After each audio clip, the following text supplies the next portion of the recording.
they never tell you how expensive moving is until you move. And you always forget. Well, you always see the $20 on the front of the U-Haul, and it's like, oh, wow, I can rent a car for $20 in town. Yeah. And then it's like, oh, wait, this is like $150. Like, I have to pay for gas for this thing. Yeah. And then you have to fill the tank up. Or, like, you know, you accidentally broke something while moving, and now you have to, like, buy a new one. Or it's like, why the fuck was I so, like, not careful with my desk? Now I have to go buy a new desk. Yeah, that's the worst. Or, Yeah. oh, my carpet doesn't fit. Yeah. I have to have an awkwardly small carpet. Like my welcome mat Yeah. in front of my apartment, it's like miniature. But it's like, I don't want to get rid of it. It's just too small for the new apartment. Or your landlord waits a while to install the new carpeting for your unit, and then the guy is install it completely wrong and put the wrong carpeting in, and then they have to tear it out and do it again. What, did you like move recently or something? Is that I did move recently. Is that why we haven't put out an episode in like 2 weeks? Yeah, there was a lot of stuff. Hello, everyone, and welcome to KleioTalk. My name is Matt. I'm RC. And we have been delayed because of life events, particularly with me moving and a lot of other family situations. Yeah. You know, I was thinking recently, and I don't know how many of you people stay around till the end, so I'm going to plug this at the beginning. We do have a Twitter, if you guys want to stay updated on the podcast. We also have an email. You can send your comments and complaints. Both of those are linked below. And there you go. I put those at the beginning, so if you just want to listen to the first half, you've heard that. Yes. But we have some topics to talk about today. Obviously, well, if you follow any American news, Roe v. Wade was overturned. And barring your personal opinions on it, I think that's a bad idea. And the state of Kansas recently had an election. Yes, we did. During the primaries to either keep abortion legal. It was specifically, so it was on August 2nd. It was specifically, so the Kansas Supreme Court ruled, I believe a couple of years ago, that the Kansas Constitution guarantees a right to an abortion, right? Maybe not specifically that, but it guarantees similarly to what Roe v. Wade did. Yes. So effectively, the Kansas legislature, in order to pass any legislation past what they already have, which I believe is a ban after 20 weeks, they have to basically get a constitutional amendment because everything after the 20-week ban is they can't restrict it. So they put a ballot initiative in the primaries because less people turn out in the primaries, and which is shady. We're traditionally a Republican state.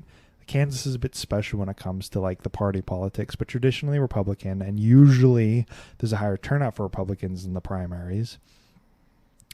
So they put it on like not the general election, and it was a ballot initiative to effectively just, I'm not going to say what the ballot initiative was because they worded it as confusingly as possible, but effectively just the Kansas Constitution does not guarantee a right to an abortion. It was an amendment. Yeah. And it was worded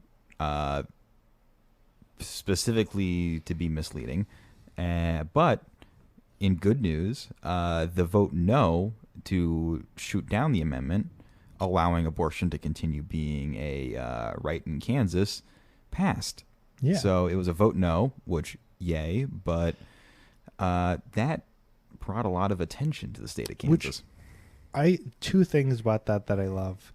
One, I love the people who don't understand politics in Kansas and assume that we're like West Virginia or Oklahoma, just like hardline Republican who like talk about it as if we're like that, when it's like, dude, we have like a Democratic governor, it's like we, both of us, have a Democratic congressperson. Yeah. Who beat like a Republican and I believe defended her seat. Yes. And it's just like, it's interesting from a historical standpoint too, because it does kind of feed into Kansas, being a free state surrounded by slave states, and just generally being more progressive but still conservative, Yeah. But it is a great sign for the state of Kansas, and I'm really happy for it. It's going to definitely be interesting just because, as we were talking about before we recorded, most of the Kansas population lives near half of the Missouri population on the state line right there. Yeah. So it's going to be interesting. About half of the state of Kansas population is within about hour drive of the Missouri border. Yeah. And I think Planned Parenthood, I saw on the news, is opening up like a new clinic on state line too. Just because they're like, well, we're going to have a lot more Missouri customers. Because Missouri, which if you don't know is right next to Kansas, if you haven't, heard that before, has completely banned abortion, I believe. Yes. It's always the stipulation of like, incest or rape or whatever, which half the time doesn't apply when they say that. Do they have that? I don't know. I feel like read it. I feel like you have to nowadays. Like I think even like Louisiana has that, where it's like, okay, well we have to do this because it's like it's always the argument against, right? Is well, what if like a 10-year-old gets raped, right? Yeah. But half the time they just prosecute them anyways.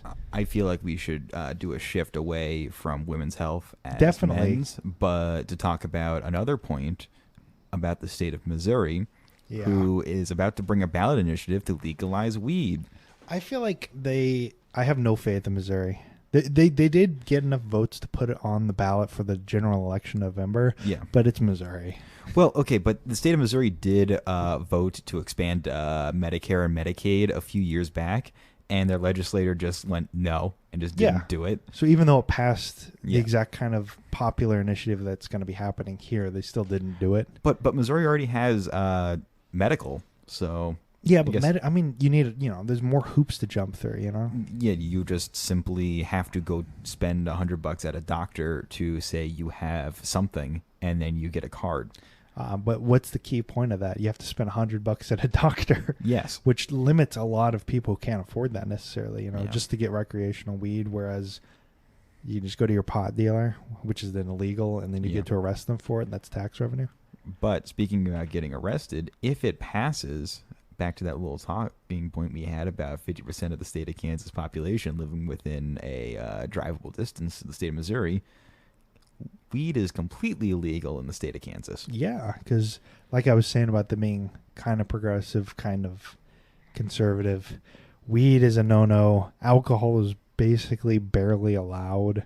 It's just such a weird dichotomy. But we now have legal sport betting and abortions. So. Abortions. Yeah. Interesting times we live in. This is such a dumbass part of the country. Yeah. It's insane. It's fun because there's not that many tourists and not that many people live here, comparatively speaking. It's not like a giant hellhole of traffic like LA or New York is, but it's kind of boring because not that many people live here and there's not that much going on half the time. So. Yeah. But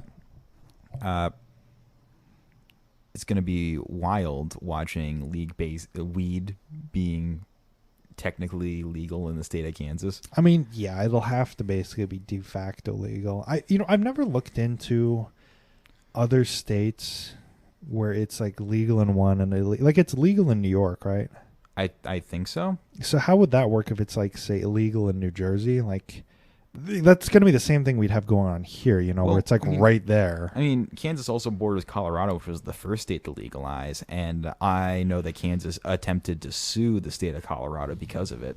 But, I mean, if you think about it, that is different because, once again, if you think of Kansas, the East is where all the people live for the most part. I'm being very city centric, but I mean, like, you got like 1 million people living on the East and very few people living out in the West. And barring Wichita, which is the outlier, which holds the other large, like 300,000 of the state of Kansas.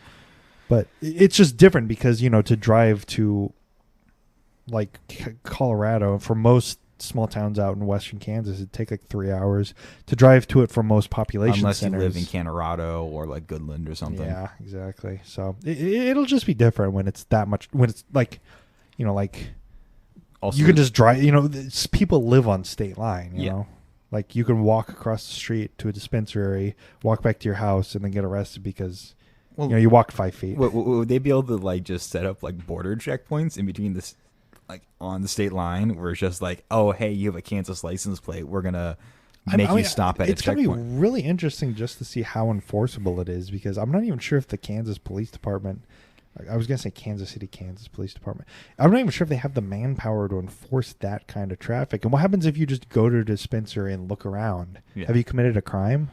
Or what if I go to a dispensary if it's legalized in the ballot initiative? That is a big if because that's in November.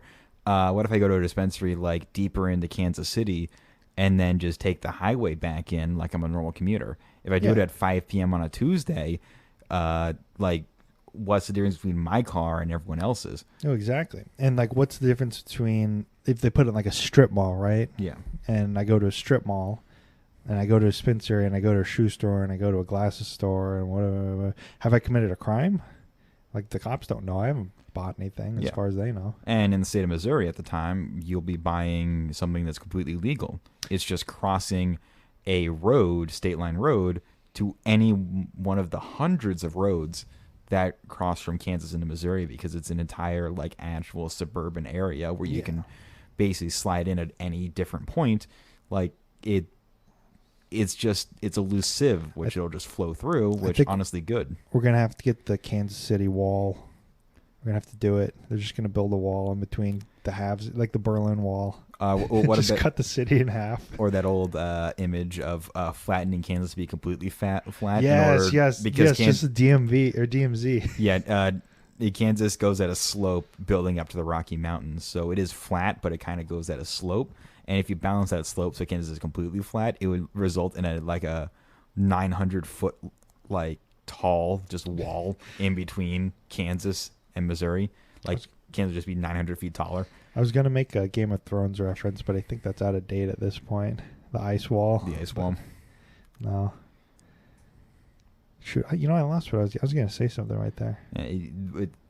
Anyway, that would be a complete disaster because, the suburbs of Johnson County and the Kansas side relies heavily on the economy of the Missouri side, and Missouri requires intense help from the Kansas side. It's a co-equal system. I think that if you're going to go buy weed at a dispensary, bring a green bag. Don't walk out with the bag that says Jim's Weed Store, because the cops will probably be able to tell that's weed. Just bring your own disposable bag. Or bring your own like reusable bag. Yeah. Just have it in a Target bag or something. No, officer. I went to Costco. Yeah. Can't you tell by my Costco bag? Ignore the Flintstones CBD gummies in there. Yeah. Hey, Delta 8's legal, though. It's legal THC. Legal THC. Yeah, I see those everywhere. It's legal THC. Speaking of that, Kansas, with everything being illegal, there is the Delta 8 phenomenon across the United States, which, if you're not aware, Delta 8 is a separate strain of... Are we doing an ad right now? No, we're not doing an ad. I've heard this, like them advertising this on other podcasts before. Well, it's like hemp based, and it's a different, because like THC, like the marijuana you buy in Colorado, is like Delta 9. So this is like a different like substrate that's like technically like a kind of a loophole. Which one's the ones that got Pablo Escobar? What? Oh, that's Delta Force. Sorry. Delta Force. Oh, okay.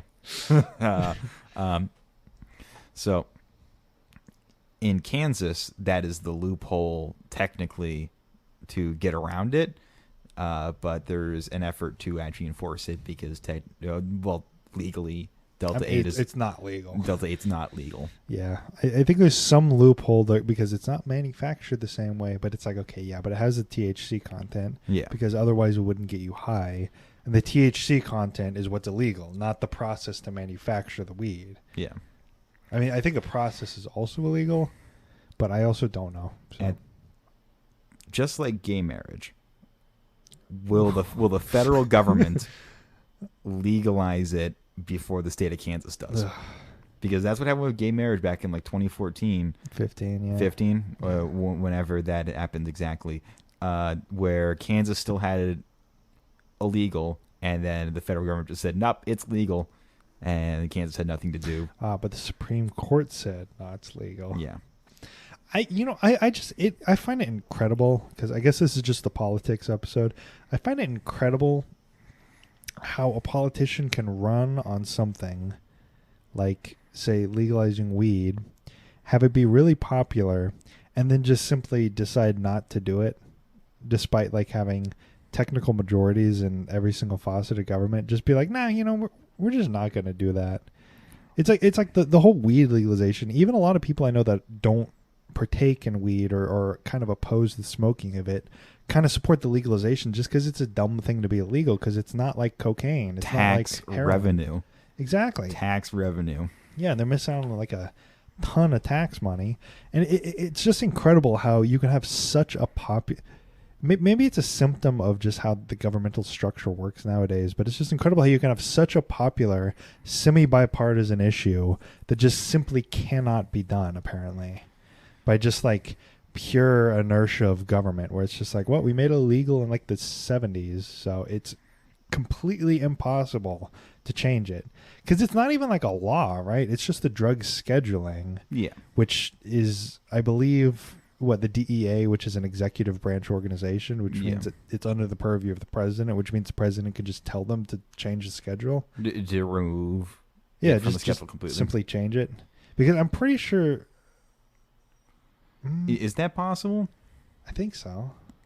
That's what I see everybody talk about on like Twitter.com. Yes, I'm getting political advice from Twitter. Okay, stop laughing. I also get political advice. Yeah, on I Twitter. know you do. I know you do. Yeah, it's better than Reddit, but not by a lot. It is. And at least we don't use TikTok. We have that going for us. I've not touched TikTok, which makes me feel, old. Yeah. Well, I've just decided that I'm just simply not going to do that. It's like that old. You planted your feet in the ground. You aren't moving. Yeah, it's like a bit from, I don't know if Dan Carlin ever talked about it, where he's just like, can we ever just like look down an avenue of technology and just be like, no, we're just not going to do that. Like in the 50s, be like, look down like nuclear technology and be like, no, that could probably kill us. Let's just not do that. That's what I am with TikTok. I've looked at it. I'm like, I'm just not going to do that. That's not for me. Well, there's a new one out called Be Real. Yeah, there's there. Yeah, it's. I'm going to steal a joke from Twitter. Yassified streaks. Yassified streaks. Yeah, it's an app where it tells you it's time to be real, and then you like take a picture of your front-facing camera that faces your face, and the. Oh God! And then your like regular camera, which shows what you're doing, so you can take a picture of what you're doing at the exact time. It's just, hey, we got government surveillance, but you do it for yourself now. Just take a picture of exactly what you look like at this moment in time and exactly where you are. Make sure to turn location settings on. At the one time Be Real tells you to do it, so it'll just send you a notification, it's time to be real, and then you and all of your friends take a picture of exactly what you're doing at the time within the time limit. And if you don't take it within the time limit, it notifies all your friends that you are late to uploading. And the federal government is just like, hey, they're off their meds. We gotta go get them. Oh my God, that's like, I think, one of the most dystopian things I've heard this week. About Be Real. It's like literally, I know it's like the whole, it's 1984, but it's just like, oh my God, it's an app where it's just like, okay, we need your exact face. Okay, now we've got 10 million facial recognition scans. We can run like an algorithm over that, work on our facial recognition program for the U.S. military. And then it's exactly where you are and what you're doing at every single day. And as if everyone's parents haven't uploaded constant pictures of them to Facebook. Yeah. So, like, Well, Facebook's dying, though, Matt. Facebook's dying. We need a new replacement. Okay. That's what I like about Twitter is at least it's me, in a Twitter account, and then I'll be talking to someone named like I'm trying to think of a like offensive name, but it's not too offensive. Like Shitlord 2028, which is like, yeah, that's right. And he's got like an Evangelion profile picture. Yeah, and it's just like, okay, it's not like completely Facebookified yet. Speaking of that, follow us on Twitter. Oh yeah, Clio History. we definitely tweet every single day. Don't worry, it's not a dead account. Yeah, it's not like we forget that we do this for like. Okay, I would like to point out that Matt is the social media manager. Matt tweets every episode. I've told Matt, hey, the Twitter account is yours to use. So because there's no post, that's his fault. I remember multiple tweets that I have tweeted that you have deleted. Well, because you just tweet out slurs. He doesn't tweet out slurs. I don't tweet out slurs. Our most popular tweet, by the way, I looked back through because I was just kind of curious, is when you tweeted out Gabagool like 3 months ago. It's got like like 400 views for some reason. Like no hashtags, no anything. It's just you tweeting gabagool. I don't get it, but Have you seen The Sopranos? I have not, but I know it's from The Sopranos. It's like, hey, get the gabagool. Yeah, the gabagool. The Sopranos is wonderful legacy TV, and yes, you should watch it. It's on HBO Max. I finished Breaking Bad finally. I've been watching Better Call Saul, and I don't have COVID anymore, so I don't have enough time to just watch TV all the time, constantly. Look, I have a life, Matt. Can't you tell by me recording a podcast with you right now? Yep. I have a very active social life that involves me sitting in a chair for 3 hours recording a podcast with my best friend. Yeah, or going to Micro Center. Yeah, I finally got an arm. That's how you know I'm official podcaster. I got a boom arm. Apparently, we're now the meta podcasters that talk about podcasting. At least I am. Yeah. But have you ever thought about JFK's service in World War II? Yeah, once or twice. Why did they give a man with chronic back issues control of a PT boat? What's his last name? Kennedy. Okay, that's your answer. But He's famous. They also let another Kennedy just fly a experimental mission in Europe. You remember back in the day, like the Thin Red Line, all the generals there are like just guys who are like happen to be royalty. Yeah. And they're completely incompetent. But like the British were like in the middle of phasing that out or whatever. Yeah. That's basically what we had, is just like, oh, he's a Kennedy. Sure. Because I was reading about Ford, and it was Henry Ford II. And he's just, theoretically, he's just a guy whose dad happens to be Henry Ford. Yeah. And happens to be the heir to the Ford Motor Company. But, I mean, he enlisted in the military. He chose to serve in the military. And then Edsel Ford died. And then they're just like, oh, yeah, you're not in the military anymore. You have to go run the Ford Motor Company now. So he just got to leave. Now, if you or I were like in the middle of our stint during World War freaking II, and we're like, yeah, I just want to go home now and go like run a company, they'd be like, no. But no. He's our royalty. He gets to go home if he wants to. We can't have him die. It's the same with Kennedy. It's like, you got a back issue. You shouldn't even be in the military. Well, he is a Kennedy, so he should be in charge. And also, he needs military experience so that he can run for president. Then, wait, why didn't he ever run re-election? I thought he was pretty popular. Well, I mean, he had a pretty explosive moment near the end of his presidency. Oh yeah. He was the one. Yeah. Like the Howard Dean thing, right? Howard Hughes? No, Howard Dean. Howard Dean. Isn't he the guy who was like, yeah, we're going to take it all the way to the Dean screen?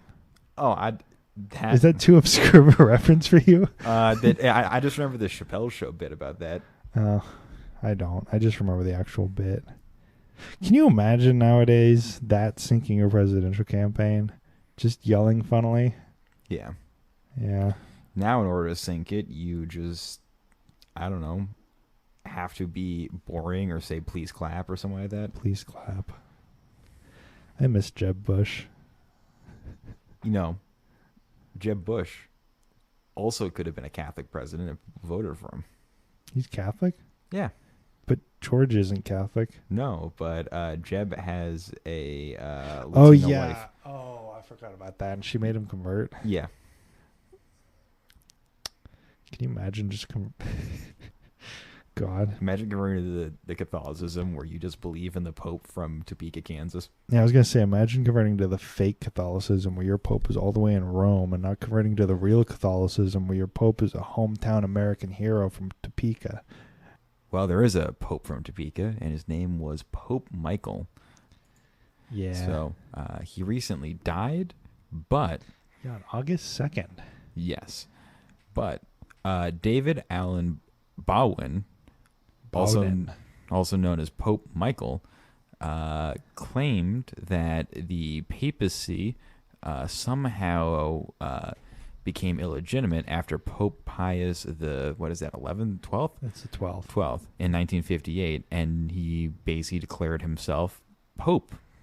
He said that because they were modernists, therefore they were heretics and apostates, and every pope after him's election was invalid because of Pope Pius X's laws on modernism and also the divine laws. I'm not Catholic. I don't know what any of that means. Matt, explain.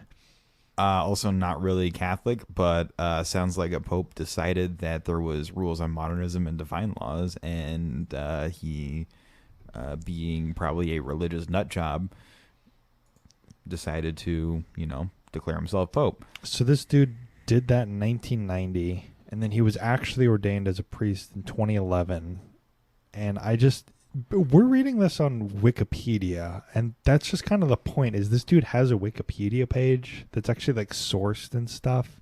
And I just want to know how that happened, because he's like, dear listeners, he's not like a protest. I guess he's kind of a protest group, but he's just a guy who decided he was pope and like got his mom and his brother to like vote for him for pope, and that's it. And the dude is like, I want to know how this happens. How pre-internet, this would have been just chalked up as just like the local weirdo. But now, yeah, he's got a Wikipedia page. He's got like a Lawrence Journal World article. It's just like, how does this happen?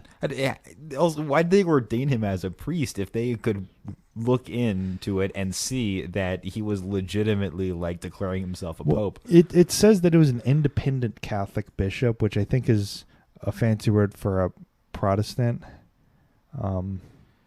Basically somebody else who also like doesn't believe in the current Catholic Church hierarchy, who I guess was a priest but just didn't believe him, like ordained him.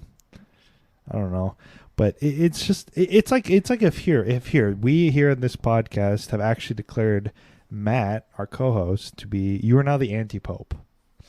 That's it. I am now the Avignon papacy of Kansas. Yeah, sorry. Actually, Pope Francis is the anti-pope because you are the only one true legitimate pope. Yes, I am the successor to Pope Michael. Yeah, we have taken actually, all the cardinals are illegitimate, so we can't have a college of cardinals. So I'm gonna have to fill in as the only person who's like moderately Christian here. I'm gonna vote for you. Everybody else is illegitimate. You're not the pope. Sorry.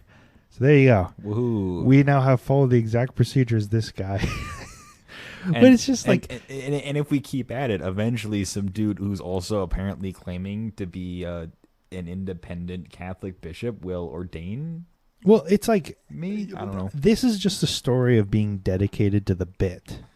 Because there's the Lawrence Journal World article I found about it from 2009, where it's like, okay, he was dedicated to the bit. He had the clothes... He had, like, you look at a picture of Pope Francis. He's got that outfit. He's got the red robes. He's got a... Wait, scroll back up. Yeah, that's his brother and that's his mom, yeah. So this picture is, to describe it, it is what looks like a very standard rural Kansas farmhouse. Yeah, it's from, I think they live in... Della, Kansas. Delia. Yeah, Delia? I don't know. Outside Topeka, right? Yeah. But looks like none of them decided to iron their robes before they took the picture. Yeah, it's kind of funny. But yeah, he has 6 followers who are all his family members. His mom is so proud. It's like a hobby. It's like some guys do model trains. Yeah. Some guys paint miniatures. This guy's just like, yeah, I'm going to just cosplay as the Pope. Yeah, that's just his hobby. Yeah. Instead of talking about joining a softball league and then not joining a softball league. If this guy did this, not in 1990, but if he did this year, right? Yeah. He would have a Patreon and be rolling in it. Probably. He would like Twitch stream and stuff because everything has to be commercialized now. We can't just have dudes in their family thrift store declaring themselves to be the one true pontificate of God. Yeah. And then just kind of... I mean, he didn't... Okay, he didn't like... Do you think he wore the robes around town? Well, I mean, if you were Pope, I would too. I mean, do you think he had a Pope-mobile? I wish he had a Pope-mobile. I think he drove a Subaru. All right, let's read the article. Well, the Pope drives a pickup truck, Matt. But by the way, this is a Lawrence Journal World article from 2009, written by Sarah Hanning. As usual, it will be cited in the show notes at the bottom. The Pope drives a pickup truck, Matt, and sometimes a four-door Subaru. He likes his barbecue charcoal rare and smothered in sauce. Books are a passion. He has more than 6,000, as is Jeopardy! And he makes a mean spaghetti sauce. On Sunday, like every day, he prays in his in-house chapel, but not even his backing could bring his beloved Kansas City Chiefs to winning the season. By the way, we went to back-to-back Super Bowls, won one of them. We won AFC championships 4 times in a row since this article was written. I think he might have been onto something, actually. Whoa, okay. There's also a little blurb next to it, which is there was a papal audience in which he did it in the Big 12 room of the Kansas Union for the University of Kansas at 7 p.m. Monday, and it was free. What I wouldn't have paid as a literal child when this article came out to have my dad take me to the fake Pope event. That would have been incredible. Yeah. Screw going to Bill Clinton like my sister did when she was at KU. Yeah. I want to go to the fake Pope event. The real Pope event. The real Pope one event. Real Pope. Of course, the Kansas City Chiefs games aren't broadcast in Rome, but they do make their way to a small blue farmhouse on 5 acres, decidedly closer. Delia, I don't know how to pronounce it. like Population 178, just northwest of Topeka. There you'll find Pope Michael I. Sitting on an antique couch with his mother by his side, he'll tell you he's the successor to Pope Pius XII. He believes the church known around the world as the quote-unquote Roman Catholic Church, called the quote-unquote Novus Ordo in his home, has been led by anti-popes since Pope Pius XII's death in 1958.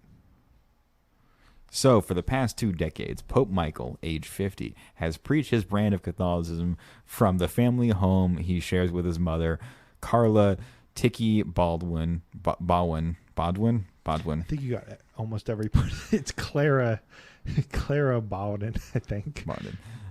Also making the Vatican home.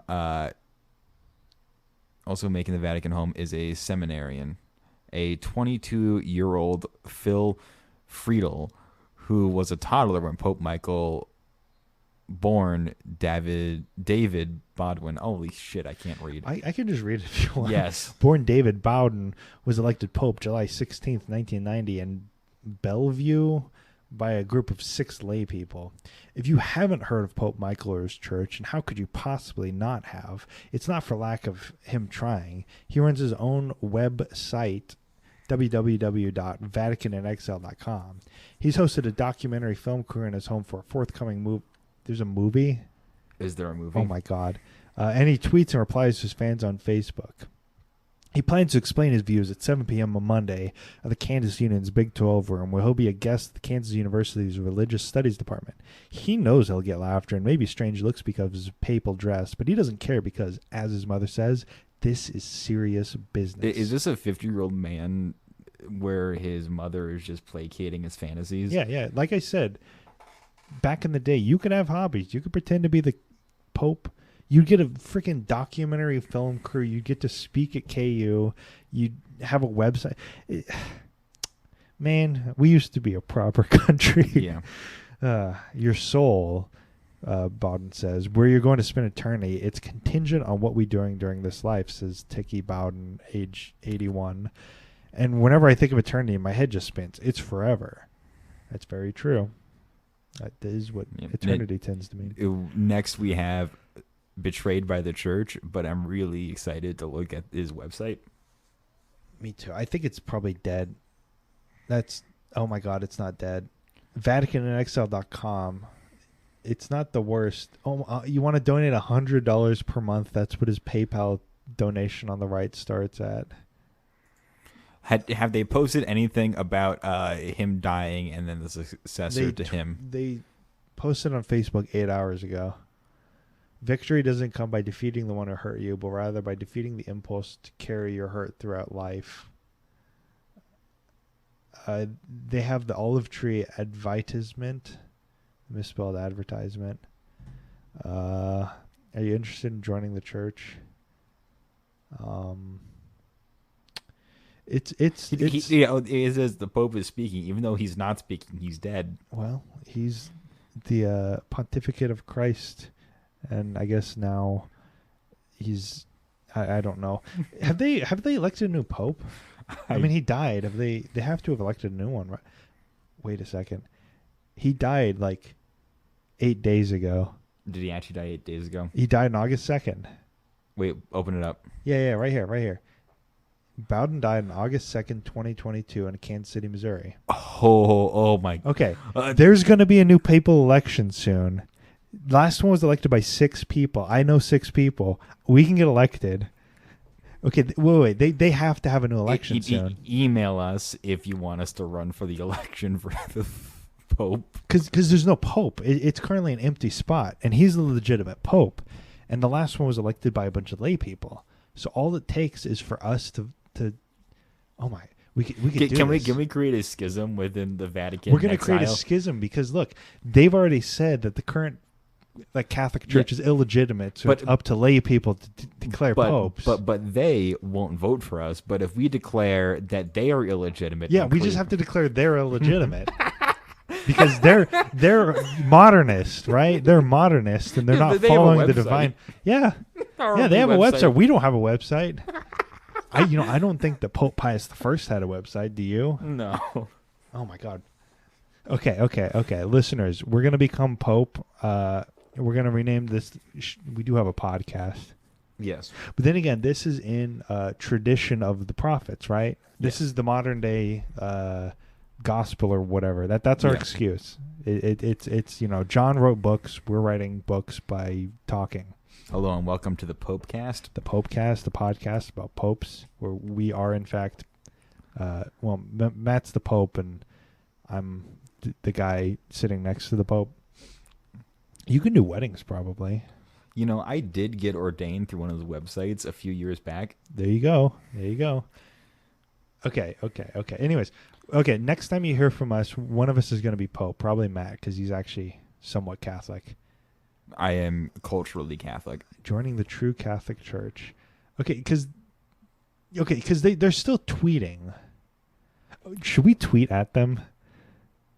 Should we tweet at them that, hey, we had a college of the true cardinals and we elected a new pope? Would it be a bit on the nose 8 days after he died to just cause a Twitter beef? Well, they usually don't wait that long after the Pope in Rome dies, do they? No. Is there going to be a papal funeral? Can we go to a papal funeral? I think so. I think he has an obituary, actually. Because I saw that earlier when I was kind of looking this up, because we do a little bit of research. There's a religion wiki. What? There's a religion wiki that has he's never officiated a mass. Apparently. What? Yeah, so they had a papal conclave on July 16th in 1990. That's how they got him elected. Only 6 people showed up. So that was declared legitimate because they declared a papal conclave. Okay. So all we got to do is find his obituary. Yeah, I think it's right here. Your Father David A. Bowden obituary. Yeah, August 2nd, 2022. Dahlia Cemetery. Okay, he got buried 2 days ago. So he's in the ground. We can now start a schism. I think that's legitimate, right? The Catholic Church took him, allowed a funeral to have. Apparently. He was an ordained minister. I feel like we're spending too much time on this, but this is just incredible. We're going to do this because he's in Kansas. We can. Where is Dahlia? We can go there.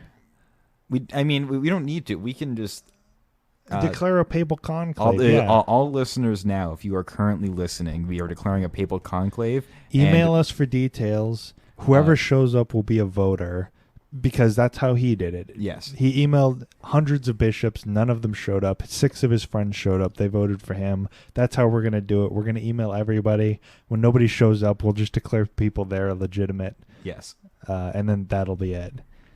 We're gonna get a new pope one way or another. What if our schism allows for multiple popes where every person can be a pope? What if we reunify the churches? What if we do it?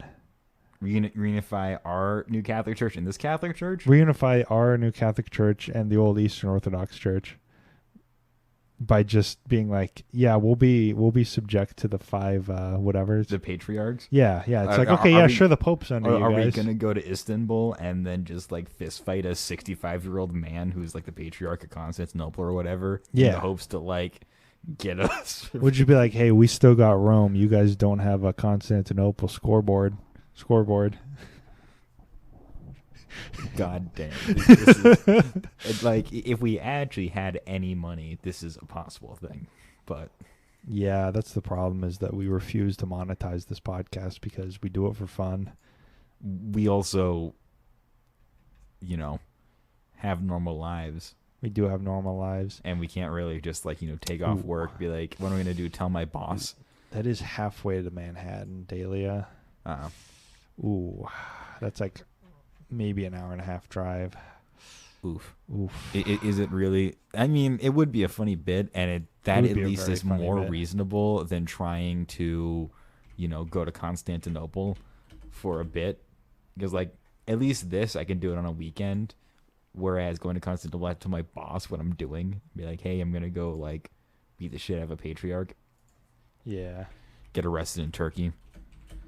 They'll sick the weird ice cream men that fake you out for ice cream on me. Yeah, I hate those guys. Just because it's like, man, I want ice cream. And it gives me anxiety whenever I watch those videos, because it's just like, what if that happened to me in real life? I don't know what I would do. I think your only option is just stand there and smile and fake laugh. Yeah, just fake laugh and just stop trying to take it. I think that's how they win, though, is when you stop trying to take the ice cream from them, then they win, because then they just got your money. Or there was one video with the guy just eating the cone every time he got a new one. He just ate the That's cone. a good bit, actually. That's a good one. Just like, oh yeah, you're going to take my money, and I'm going to eat all your cones. You have to pay money for these, brother. God, that's a good bit. It's only 94 miles. I think we should email them first from the podcast email. Email them first. Be like, hey, we're going to convene a new papal conclave. If you disagree, you're illegitimate. You have to come to our papal conclave. Also, it's in 30 minutes. I'll bring the sword my mother gave my brother for his birthday in a Popeye's restaurant. I'll bring my grandfather's sword, too. I have 2 swords. That makes it legitimate. Yes. Oh, my God. Anyways, so that's the Kansas Pope. Soon to be coming to a podcast near you. Yes, but if you don't believe in weird heresy, well, there's actually more to this article. But there's a lot more to this article, but I don't know how much more time we should spend on this article, because I feel like we've gotten our fill. Yeah.